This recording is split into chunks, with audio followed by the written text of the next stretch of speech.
की तैयारी में आपका स्वागत है। आपके साथ मैं हूं अभिषेक सतवर्तम। बाजार में लगातार आज तीसरे सत्र हमने कमजोरी का कारोबार देखा। 21,500 के नीचे आ गया है निफ्टी।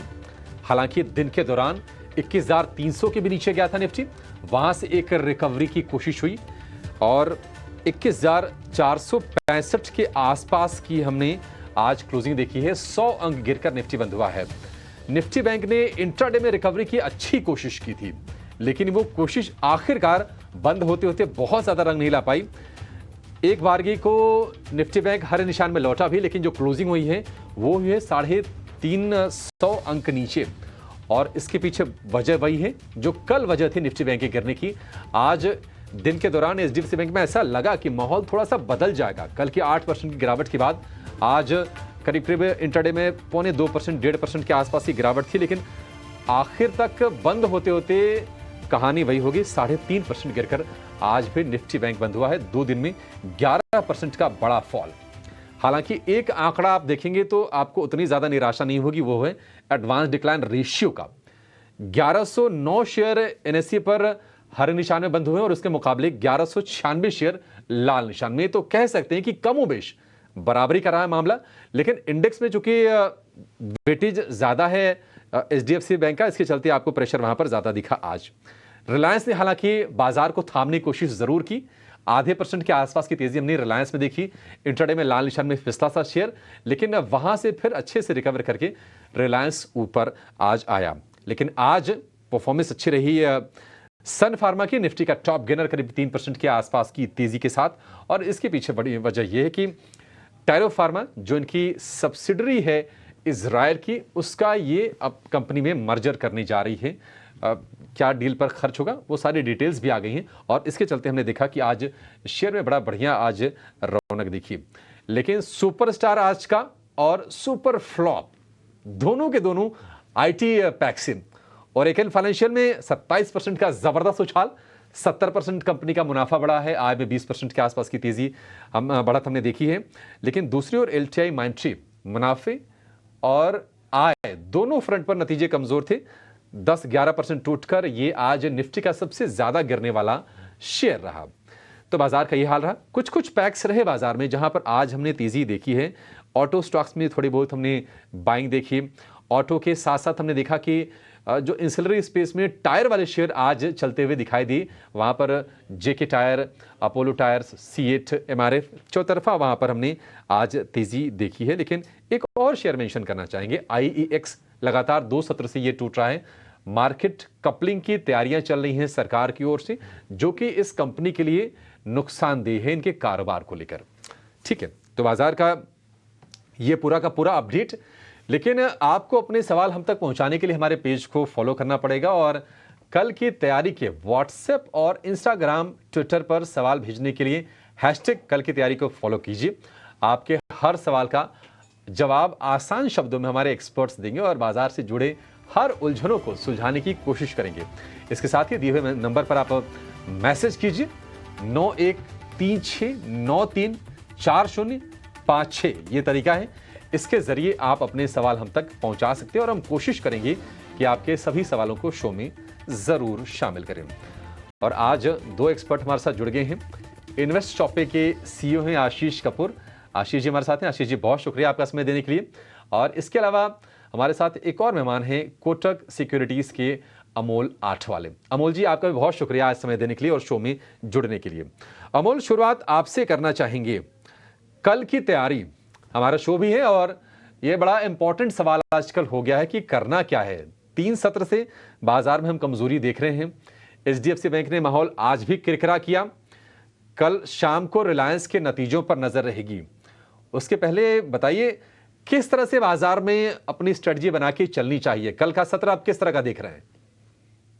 जी अभिषेक जी, नमस्ते। आई थिंक जो कल ओपनिंग से बाजार में एक निगेटिव मोमेंटम काफी बड़ा है, उसी टेक्सचर को आज मार्केट ने कंटिन्यू किया था। बट ओपनिंग के बाद एक अच्छी चीज हुई है कि मार्केट एक 21,300 के लेवल से एक बाउंस बैक अच्छा खासा हुआ है और आज सस्टेन भी हुआ है। आई थिंक अगर हम निफ्टी के बारे में बात करते हैं तो अभी भी जो टेक्सचर है, जो शॉर्ट टर्म फॉर्मेशन है, वो वीक साइड पे ही है। बट यस एक टेक्निकल बाउंस बैक आ सकता है मार्केट में। आई थिंक 21,400 अगर 21,500 के ऊपर मार्केट सस्टेन होता है तो एक टेक्निकल बाउंस बैक आ सकता है जो 21,600 तक जा सकता है। वेरएज अगर हम निफ्टी के लेवल देखेंगे तो 21,350 के नीचे अगर इंडेक्स वापस से ट्रेड होता है तो एक और नया सेल ऑफ आ सकता है जो मार्केट को 21,250 और 21,200 तक नीचे ड्रैग कर सकता है। तो ट्रेडर्स के लिए थोड़ा मुश्किल टाइम है, but I think level based trading रहेगा तो उनके लिए वो रिस्क टू रिवॉर्ड के हिसाब से ठीक हो जाएगा। मार्केट अभी भी वोलाटाइल है और वोलाटाइल ही रहने के चांसेस यहाँ से दिख रहे हैं आने वाले 1 या 2 दिन तक। ठीक है, आने वाले 1 से 2 दिन तक, कल तो वैसे भी शुक्रवार है, तो आप इस बात की अनुमान लेके चलिए कि वॉलेटिलिटी बनी रहेगी बाजार में। अब चलिए फटाफट एक काम करते हैं, आपके जो भी सवाल आए हैं ना उसकी शुरुआत कर लेते हैं। जौर रहमान का सवाल लेंगे सबसे पहले, और इनका सवाल है हिंद कॉपर को लेकर। 500 शेयर हैं 272 रुपए के भाव पर हिंद कॉपर। आशीष जी आप व्यू दीजिए। मेटल स्टॉक्स में हम देख रहे हैं कि कॉपर की कहानी कुछ अलग है, एल्यूमिनियम की अलग है, स्टील की अलग है, और उसकी अलग अलग वजह हैं। आज हमने देखा कि एल्यूमिनियम स्टॉक्स फोकस में थे क्योंकि अल्कोआ के नंबर थोड़े से खराब आए थी, हालांकि रिकवर कर गए इंट्राडे में। पूरी रिकवरी तो नहीं बट फिर भी ठीक ठाक रिकवरी हुई। हिंद कॉपर 272 वाला शेयर 253 पर है। क्या सलाह आप देंगे, क्या इसमें बने रहें? मेरे मुताबिक बने रहे क्योंकि मेटल्स जनरली एक अच्छे अप ट्रेंड में है और आई थिंक अभी इमीडिएटली तो इनमें काफी अच्छा रुझान दिख रहा है और मेरे मुताबिक हिंदुस्तान कॉपर का भी यहाँ से एक अच्छा रिटर्न आना चाहिए, तो मेरे मुताबिक तो बने रहना चाहिए। ठीक है, बने रहने की सलाह है हिंद कॉपर के शेयर में। अगला सवाल लेंगे, इंद्रनील का आया है डीसीबी बैंक को लेकर। इनके पास है 386 शेयर 157 रुपए 50 पैसे के भाव पर। अमोल, जो छोटे साइज के बैंक हैं उनमें हाल फिलहाल हमने ठीक ठाक तेजी देखी है। डीसीबी बैंक के लिए ये महीना ठीक ठाक ही गुजर रहा है, हालांकि इनके भाव से थोड़ा सा नीचे है, 149 रुपए के आसपास। कैसे लग रहे हैं इसके स्ट्रक्चर? ये आपने बिल्कुल सही कहा कि ये स्टॉक में इतना बड़ा सेल ऑफ अभी तक ट्रिगर नहीं हुआ है। अभी भी मैं उसको रिट्रेसमेंट ही पकड़ रहा हूँ, रिवर्सल नहीं लग रहा है। अभी भी 20 डे सिंपल मूविंग एवरेज के आसपास ही लग रहा है। मेरे ख्याल से 20 डे सिंपल मूविंग एवरेज या फिर 145 जो उसको एक इमीडिएट सपोर्ट रहेगा, उसके नीचे अगर क्लोजिंग आना चालू हो गए तो टेक्सचर चेंज हो जाएगा और फिर उसके बाद थोड़ा सा सेल ऑफ आ सकता है। वेराज उन्होंने थोड़े से हायर लेवल पे बाय किया हुआ है स्टॉक। तो मैं एडवाइस करूंगा कि अगर पुल बैक रैली आता है स्टॉक में 156 158 तो वहां पे थोड़ा रिड्यूस कर सकते हैं, क्योंकि ओवरऑल मार्केट और बैंकिंग स्टॉक थोड़ा से वोलेटाइल है इसके कारण। ठीक है, डीसीबी बैंक को लेकर ये व्यू। अगला जो सवाल है वो है गोविंद अग्रवाल का, कोचिन शिपयार्ड को लेकर। 200 शेयर हैं 689 रुपए के भाव पर।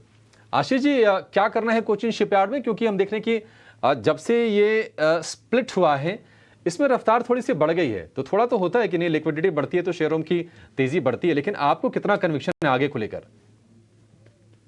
काफी कन्विक्शन है मेरे मुताबिक। अगेन काफी अच्छा इसकी ऑर्डर बुक भी काफी अच्छी है और मेरे मुताबिक तो ये अभी और बहुत कम है चलने के लिए, तो इसमें बने रहना चाहिए।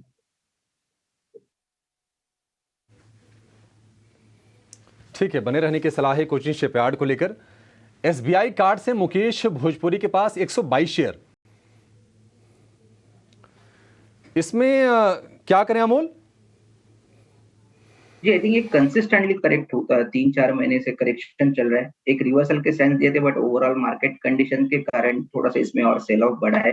बट ये लेवल्स अच्छे हैं, अगर ये वापस 50 डे सिंपल मूविंग एवरेज के ऊपर जाता है या 760 आप पकड़ के चलो तो एक bounce back rally technical short term में आने के चांसेस है। 780 790 तक जा सकता है, बट लोअर साइड में कहीं अगर स्टॉप लॉस लगाना है तो 732 और 730 इसके ये स्टॉप लॉस लगा के होल्ड कर सकते हैं।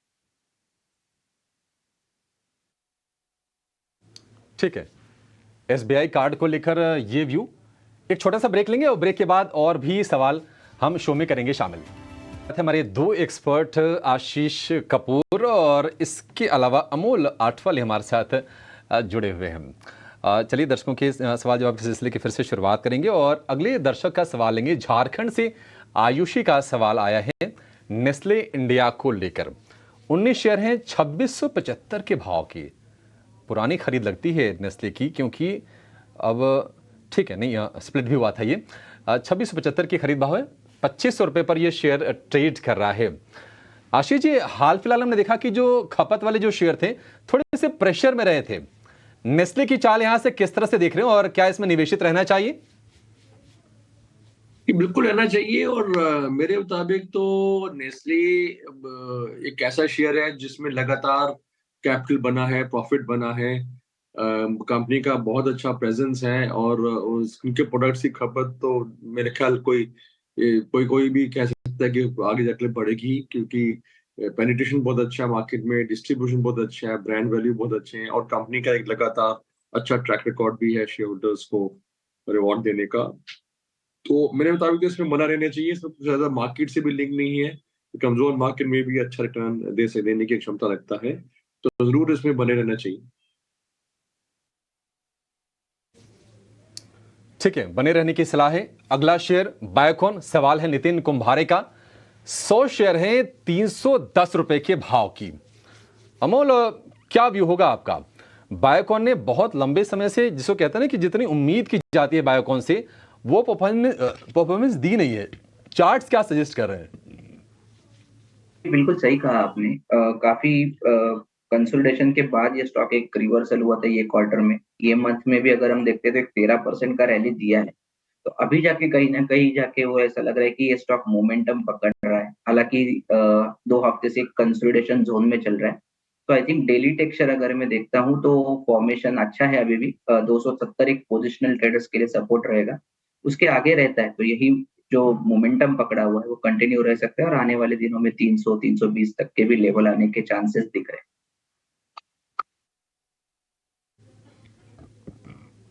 ठीक है, बायोकॉन को लेकर ये व्यू।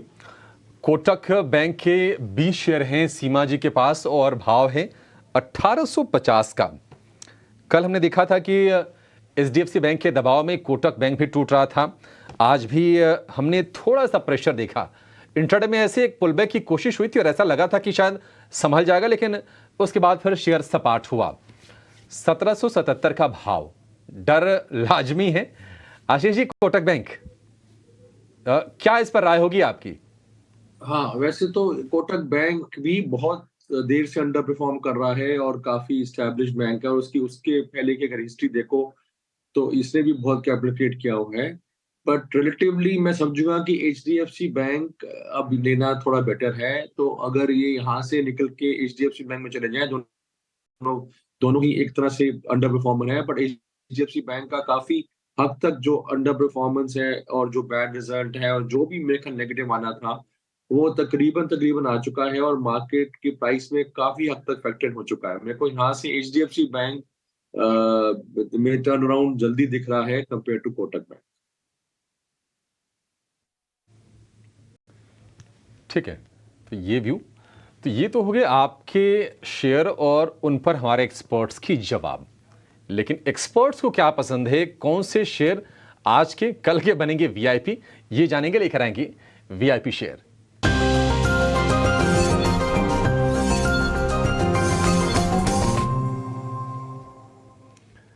आशीष जी, बताइए क्या है आपके पिक आज के लिए?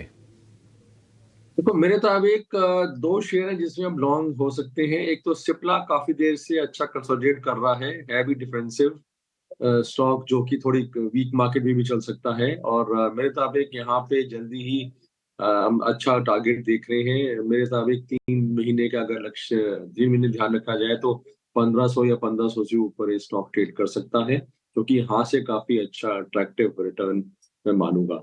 और दूसरा आईआरसीटीसी, डिस्पाइट जो भी मार्केट में हो रहा है, काफी अच्छा होल्ड कर रहा है। तो मेरे मुताबिक यहाँ पे जो एक मूवमेंट है वो अभी बने रहना चाहिए, और अगर करेक्शन की वजह से नीचे की समय मिलता है तो और भी अच्छा रहेगा, नहीं तो यहाँ पे भी आप खरीदारी स्टार्ट कर सकते हैं। और 1050 का टारगेट है, ये भी 3 महीने के अंदर अंदर आना चाहिए। तो ये 2 मेरे लॉन्ग करने के या बाय करने के स्टॉक आइडियाज हैं। ठीक है, आईआरसीटीसी 1050 रुपए का लक्ष्य, सिप्ला 1500 रुपए का लक्ष्य, 3 महीने का अवधि आपको रख के चलना है दोनों शेयरों में। अमोल, आपकी पसंद क्या है वीआईपी शेयर आपके?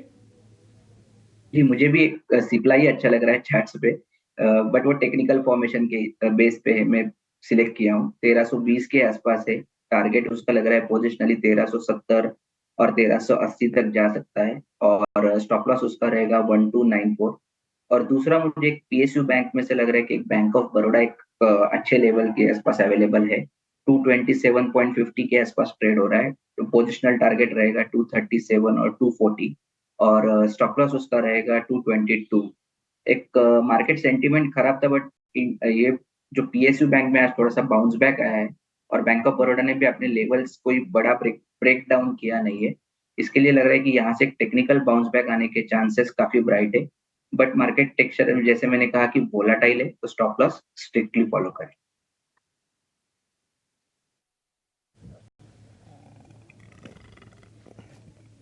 ठीक है, 2 शेयर और सिप्ला कॉमन है आशीष जी के साथ मैच करता हुआ, तो इसके टेक्निकल भी पुख्ता हो गया और फंडामेंटल को लेकर सवाल नहीं है, तो ये शेयर तो आपके लिए पक्का बनता है वीआईपी शेयर के तौर पर लेना। टारगेट 1370, दूसरा टारगेट 1380, स्टॉप लॉस 1254, और दूसरा शेयर है बैंक ऑफ बड़ौदा का। ये 2 शेयर अमोल की तरफ से और 2 शेयर आशीष जी की तरफ से, आपके लिए टोटल 3 शेयर। बढ़िया। चलिए आखिर में ये जान लेते हैं कि कल के सत्र में कौन से ट्रिगर्स बाजार के लिए अहम होंगे, नजर कहां पर होगी। इवेंट्स टू वॉच लेकर हमारी सहयोगी स्नेही जुड़ गई हैं। स्नेही बताइए, फोकस कहां पर होगा।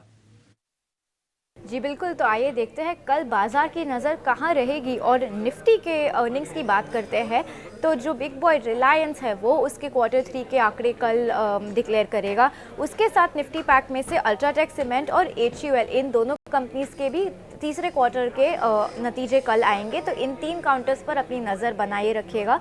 नॉन निफ्टी पैक में से अतुल, क्रेडिट, एक्सिस ग्रामीण, पेटीएम, CESE, हिंदुस्तान जिंक और कई सारी कंपनियां हैं जिनके Q3 के आंकड़े कल रिलीज होंगे, तो इन सब पर अपना ध्यान बनाए रखिएगा। TCS और HCL कल अंतरिम डिविडेंड का ऐलान भी करेंगे। मास फाइनेंशियल का शेयर कल एक्स डिविडेंड ट्रेड करेगा, इसका डिविडेंड मंडे को डिक्लेयर होगा जो कि है 22 जनवरी, तो कल ये स्टॉक का रिकॉर्ड डेट है और कल ये स्टॉक एक्स डिविडेंड ट्रेड करेगा। DCX सिस्टम्स का बोर्ड पूंजी जुटाने के लिए यानी फंड रेजिंग के लिए कल मिलेंगे, और ईपैक ड्यूरेबल का जो IPO है वो कल खुलेगा सब्सक्रिप्शन के लिए, और 23 जनवरी तक ये IPO खुला रहेगा। उत्कर्ष स्मॉल फाइनेंस बैंक में 60.5% शेयर उनके जो है वो लॉक इन पीरियड से कल बाहर आ जाएंगे, तो इन पर, इस काउंटर पर भी ध्यान बनाए रखेगा। और PM मोदी कल जो है वो भारत के 3 स्टेट को कल विजिट करेंगे, महाराष्ट्र, कर्नाटक और तमिलनाडु में प्रोजेक्ट लॉन्च करेंगे, तो इन सारे क्यूज पर अपनी नजर बनाए रखें। ठीक है, तो इवेंट्स ढेर सारे हैं, रिजल्ट्स उसमें फोकस में रहेंगे, रिलायंस के भी, और कॉर्पोरेट एक्शंस पर भी आपको नज़र रखनी है कल के सत्र में। इसलिए ही बहुत शुक्रिया आपका ये सारे के सारे अपडेट्स देने के लिए। चलिए शो को यहाँ पर समाप्त करेंगे। आशीष जी, अमोल जी, आप दोनों का बहुत शुक्रिया आज जुड़ने के लिए, बाजार पर व्यू शेयर करने के लिए और हमारे दर्शकों के सवालों के जवाब देने के साथ साथ VIP शेयर बताने के लिए। फिलहाल इस शो में इतना ही, लेकिन आप बने रहिए 18 स्वदेश के साथ। नमस्कार।